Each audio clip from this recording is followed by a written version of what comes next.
सुखदीन बाबू बल्ही वाले।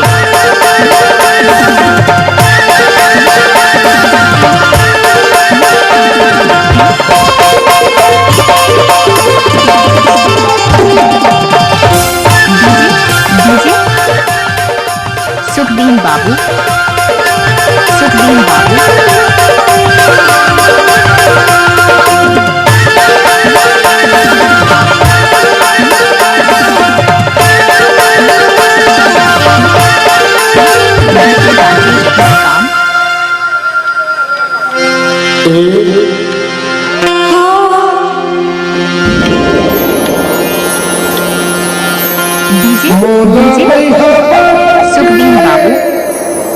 सुखदीन बाबू, सुखदीन बाबू। जी साहब सुखदीन बाबू बल्ही वाले।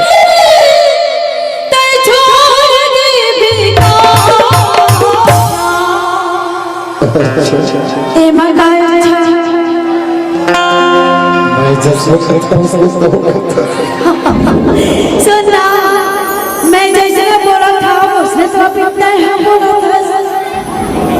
अरे मैं जाना था तो ढचलाला।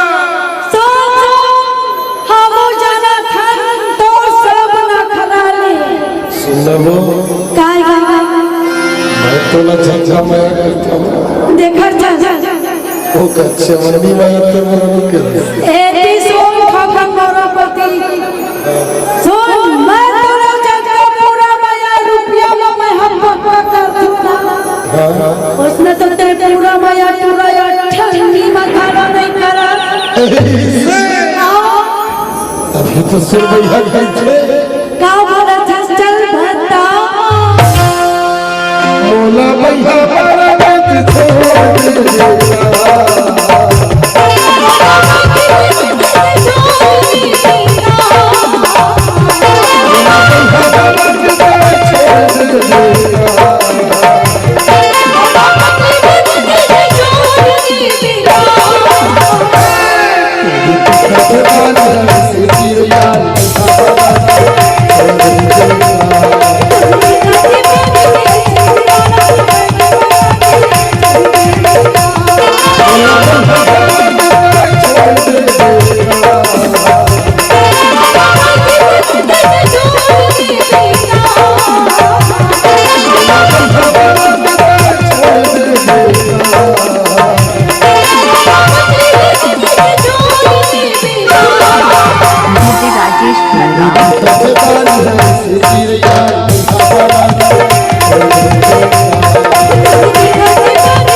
Thank you.